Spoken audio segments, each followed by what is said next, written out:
আসসালামু আলাইকুম, সবাইকে স্বাগত জানাচ্ছি আমাদের হাতে থাকা সর্বশেষ বাংলা সংবাদে।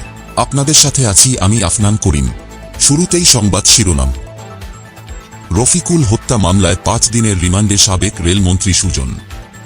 আওয়ামী লীগের সুবিধাভোগীরা অনেকেই নতুন সরকারে, ভারসাম্যহীন প্রশাসন। দুর্গাপূজায় ইলিশ খাওয়া নিয়ে কেন ধর্মীয় ব্যাখ্যা আছে কি? বান্দরবানের পরিস্থিতি স্বাভাবিক থাকলেও জনমনে আতঙ্ক। দেশে দেশে সম্পদের খেঁয়াজ, পাচারের অর্থ ফেরাতে চতুর্মুখী তৎপরতা। ডলারে কেনা ডিজেল পেট্রোল অবাধে পাচার হচ্ছে ভারতে। এবং সর্বশেষে বিপুল সম্ভাবনাকে পুরোপুরি কাজে লাগাবে বাংলাদেশ, আশা 4 মার্কিন সিনেটের। সাবেক রেলমন্ত্রী নুরুল ইসলাম সুজনকে 5 দিনের রিমান্ড মঞ্জুর করেছেন আদালত। যাত্রাবাড়িতে গুলি করে রফিকুল ইসলাম নামে একজনকে হত্যা মামলার আসামি তিনি। রোববার ঢাকার মেট্রোপলিটন ম্যাজিস্ট্রেট সাদ্দাম হোসেনের আদালত এ রিমান্ড মঞ্জুর করেন। রোববার রিমান্ডের বিষয়ে শুনানির দিন ধার্য করে তাকে কারাগারে পাঠানো হয়েছিল। শুনানির সময় কারাগারে থেকে নুরুল ইসলামকে আদালতে হাজির করা হয়। আসামিপক্ষ রিমান্ড বাতিল চেয়ে জামিন আবেদন করেন। উভয় পক্ষের শুনানি শেষে আদালত তার 5 দিনের রিমান্ড মঞ্জুর করেন।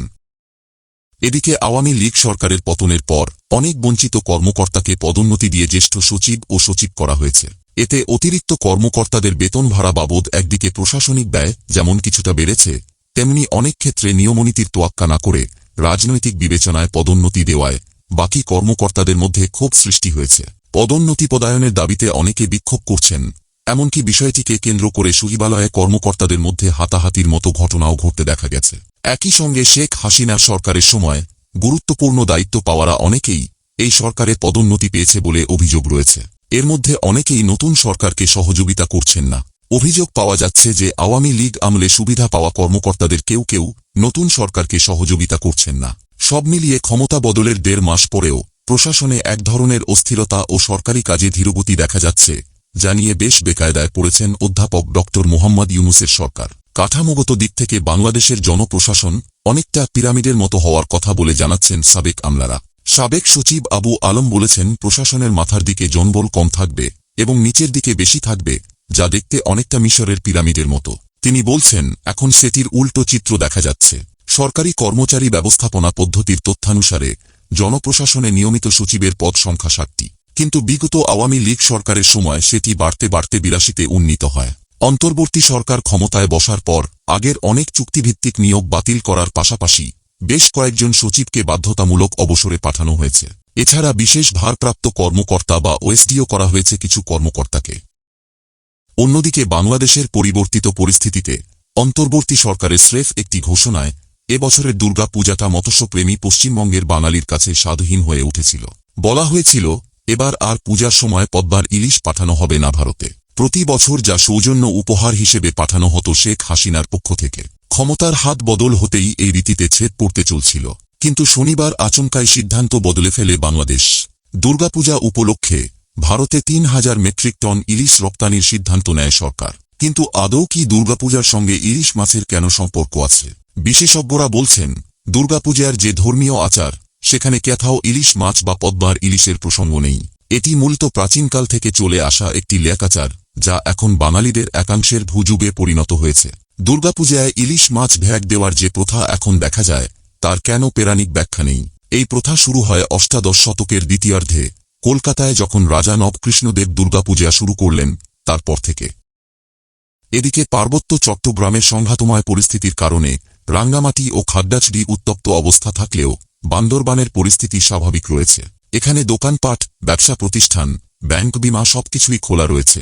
তবে বান্দরবান কাপ্তাই ও রাঙ্গামাটি সড়কে যাত্রীবাহী বাস চলাচল বন্ধ রয়েছে।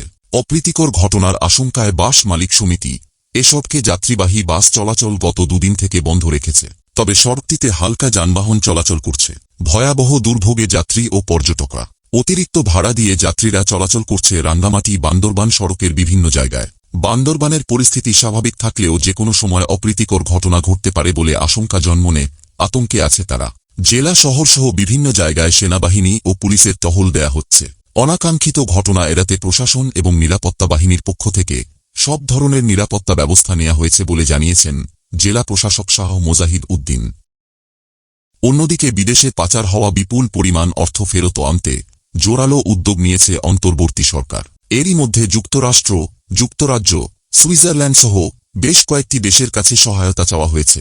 এছাড়া ইউরোপীয় ইউনিয়নভুক্ত দেশ Australia, Canada, Thailand, Singapore, Malaysia, Hong Kong ও সংযুক্ত আরব আমিরাত সহ আরও যেসব দেশে বাংলাদেশের মন্ত্রী, এমপি, আমলারা অবৈধভাবে অর্থ পাচার করে জমি, ফ্ল্যাট কেনাসহ নামে বেনামে বিভিন্ন কোম্পানি গড়ে তুলেছেন, তাদের তথ্য সংগ্রহ ও পাচারকৃত সম্পদ ফিরিয়ে আনতে সরকারি দপ্তরগুলো মাঠে নেমেছে। কয়েকটি দেশে চিঠিও পাঠিয়েছে আর্থিক গোয়েন্দা ইউনিট টিএফআইইউ। এ লক্ষ্যে একটি টাস্ক ফোর্স গঠন করার কথাও জানিয়েছেন অর্থ উপদেষ্টা ড. সালেহুদ্দিন আহমেদ। প্রধান উপদেষ্টার প্রেস সচিব জানান, এখনও পর্যন্ত যে দেশগুলোর কাছে কূটনৈতিক প্রক্রিয়ায় চুরি যাওয়া সম্পদ ফেরত আনতে সহায়তা চেয়েছেন প্রধান উপদেষ্টা, তার মধ্যে উল্লেখযোগ্য যুক্তরাষ্ট্র ও যুক্তরাজ্য। যুক্তরাষ্ট্রের রাজস্ব দপ্তরের ডেপুটি আন্ডার সেক্রেটারি ব্রেন্ট মেইম্যানের নেতৃত্বে একটি উচ্চ ক্ষমতাসম্পন্ন প্রতিনিধি দল সম্প্রতি ঢাকায় তাঁর সঙ্গে দেখা করলে এ বিষয়টি গুরুত্বের সঙ্গে তুলে ধরে দেশটির সরকারের সহায়তা চান প্রধান উপদেষ্টা। এ সময় আগের স্বৈরাচারী শাসনের সঙ্গে জড়িত দুর্নীতিবাজ ব্যক্তিদের পাচারকৃত সম্পদ ফিরিয়ে আনতে অন্তর্বর্তী সরকার প্রতিশ্রুতিবদ্ধ উল্লেখ করেন তিনি। এছাড়া ব্রিটিশ হাইকমিশনার সারাহ কুক প্রধান উপদেষ্টার সঙ্গে সৌজন্য সাক্ষাৎ করতে গেলেও ড. ইউনূস পাচার হওয়া অর্থ ফেরত আনার বিষয়ে ব্রিটিশ সরকারের সহযোগিতা চান। সরকারের সংশ্লিষ্ট সূত্রগুলো জানায়, ঘুষ, দুর্নীতির টাকা ছাড়াও দেশের ব্যাংক থেকে নামে বেনামে বিপুল পরিমাণ টাকা নিয়ে বিদেশে পাচার করার তথ্য রয়েছে।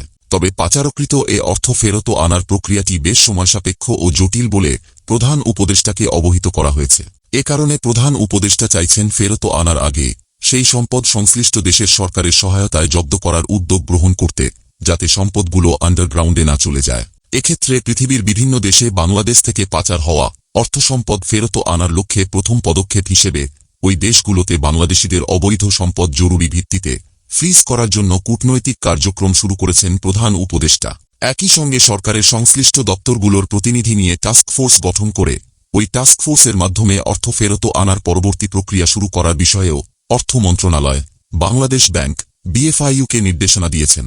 গভর্নর বলেন, কিছু অর্থ বিভিন্ন গোষ্ঠী জালিয়াতির মাধ্যমে নিয়ে গেছে, সেগুলো তো আমরা সহজে আনতে পারব না। সেক্ষেত্রে আমাদের সম্পদ উদ্ধার কার্যক্রম চালাতে হবে। তবে বিশ্ববাজারের সঙ্গে সামঞ্জস্য রেখে এখন প্রতি মাসে বাংলাদেশেও জ্বালানি তেলের স্বয়ংক্রিয় মূল্য নির্ধারণ করছে সরকার। তারপরও ভারতের সঙ্গে বাংলাদেশে জ্বালানি তেলের দামের বিশাল ব্যবধান থাকছে। বর্তমানে ভারতের কলকাতা ও বাংলাদেশের মধ্যে ডিজেল পেট্রোল লিটার প্রতি পার্থক্য 22 থেকে 25 টাকা।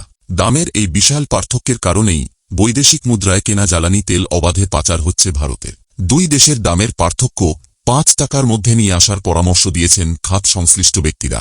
এদিকে ডলার সংকটে আমদানি করা জ্বালানি তেলের মূল্য পরিশোধে হিমশিম খাচ্ছে বাংলাদেশ সরকার। অন্যদিকে ভারতে অবাধে পাচার হয়ে যাচ্ছে জ্বালানি তেল। এতে দেশের চাহিদা পূরণে সরকারকে বাড়তি তেল আমদানি করতে হচ্ছে, যার চাপ বাড়ছে দেশের বৈদেশিক মুদ্রার রিজার্ভে। জ্বালানি বিশেষজ্ঞ ও অর্থনীতিবিদরা বলছেন, ভারতে ডিজেলের দাম বাংলাদেশের চেয়ে বেশি। এমন পরিস্থিতিতে চোরাচালান বাড়াটাই স্বাভাবিক।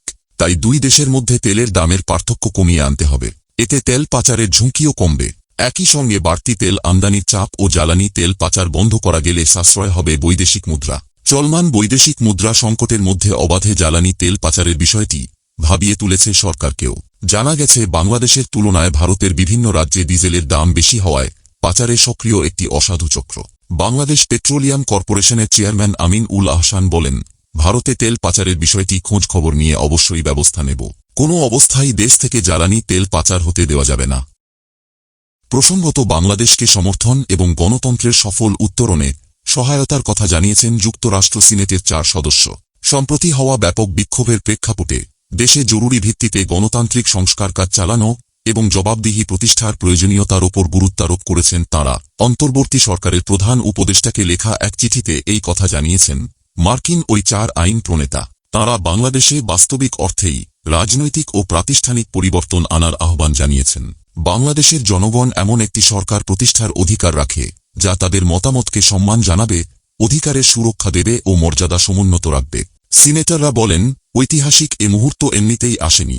মার্কিন আইন প্রণেতারা আরও বলেন, আগের যে কোনো সময়ের চেয়ে এখন বাংলাদেশিদের ঐক্যবদ্ধ হওয়া বেশি গুরুত্বপূর্ণ।